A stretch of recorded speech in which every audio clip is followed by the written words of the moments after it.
A green card holder or a permanent resident is someone who has been granted authorization to live and work in the United States legally. That is what a green card is and what a green card allows you to do. Hello Royals, thank you so much for tuning back into my channel. I truly appreciate you. Today I am going to talk about a very important topic. My inbox on Facebook has been blowing up, literally. I'm not even joking about it. I wish I could literally show a screenshot. It's been crazy. And the one question I have gotten asked a million times over and over again is, what are the requirements of joining the US Army? And one of the major ones is either you're a green card holder or you are an American citizen. Now, the next question follows when I mention to everyone that these are the requirements. Well, how do I get a green card? Today I'm going to answer that question. There are several ways. There are about 11 ways by which you can get a green card. And I am only going to talk about 5 of them because those are the more consistent ones that a lot of people use to acquire their green card legally. So that's what I'm going to talk about. Now, I want to put this disclaimer out there. I am not an immigration lawyer. So please remember that, and then don't take my word for it. Also do your research. But this is based on the research that I have done, and based on that I am giving you this information. And I'm originally from Ghana, and I migrated here to America, had my green card, and then had my citizenship. So I can speak firsthand to this process because I did this on my own. I did not seek a lawyer. I filled out from beginning to end. I did every single paperwork on my own. So I'm teaching you from my experience. So let's start with the first one. So there are numerous processes where you can be able to acquire a green card.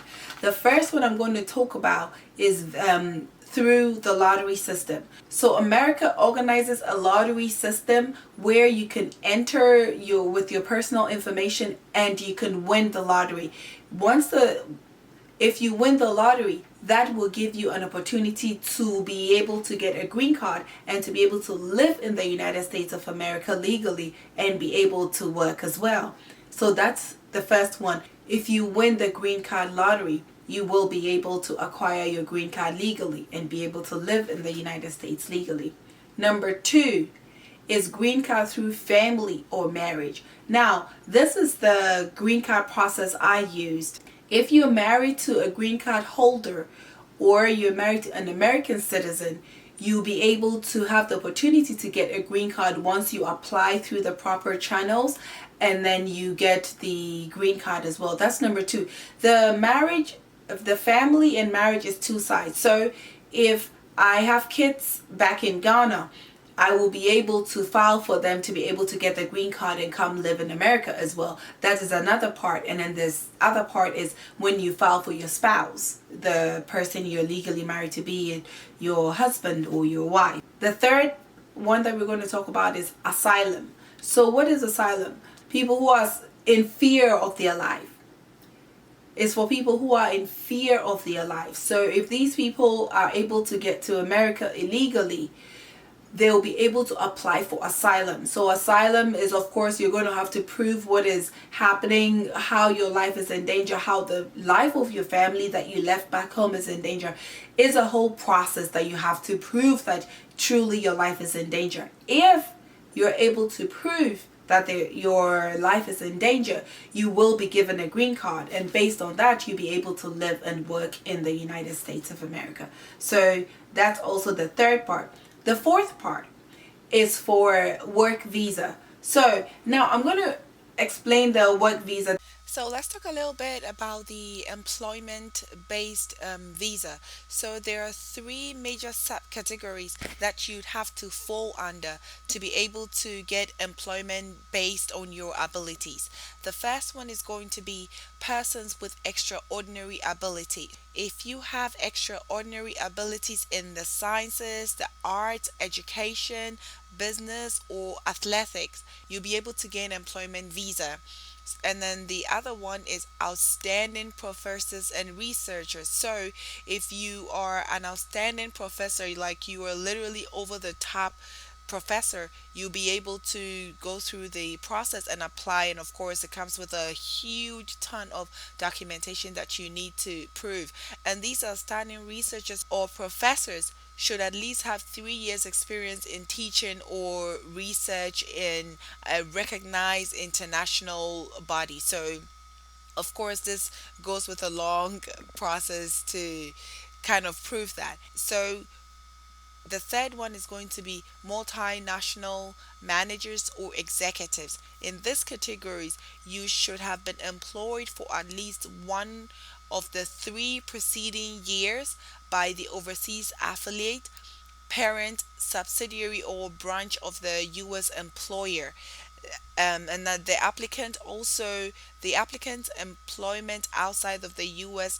must have been in a managerial or executive capacity, and the applicant must be coming to work in a managerial or executive capacity. So if you're in this category, then you will be able to apply for the employment based immigrant visa. So that is that for that. I will put a link to that in the description box as well, so that you can read more if you fall under this category.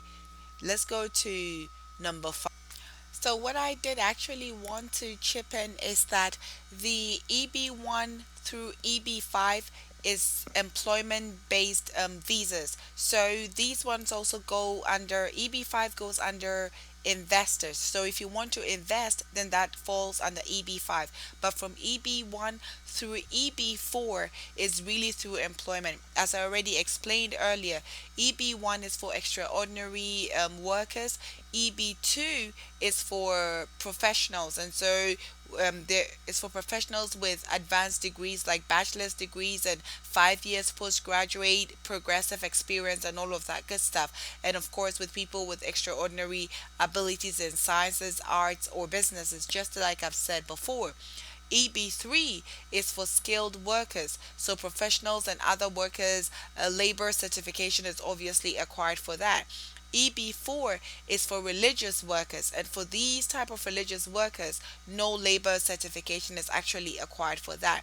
And the last one, which is going to be the number 5, is going to be EB5, which is for investment, is also known as employment creation visa. So this is where you as an investor is actually helping create jobs for the people in America. And of course, it should be a full-time job for US workers.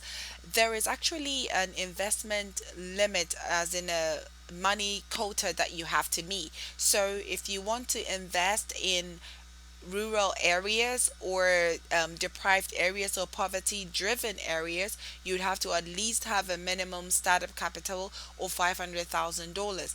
But if you want to invest in your own sort of business, then you will need a minimum of 1 million US dollars to be able to invest and be able to gain green card through the investors side of the business. So that is it for the 5 categories of how you can gain a green card. So the 5 ways, just to sum it up, is the first one is the green card lottery. The second one is family or marriage.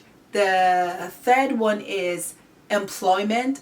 The fourth one is asylum. And the last one is investment. So these are the categories through which you can get a green card.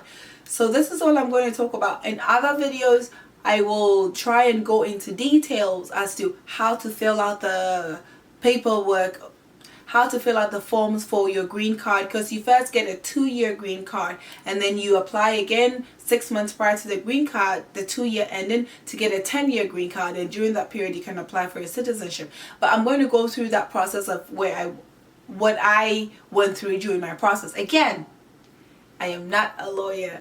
If you feel you need legal advice, please make sure you get in contact with a lawyer, because I am just a person who has done it on their own and I'm just sharing the information with you.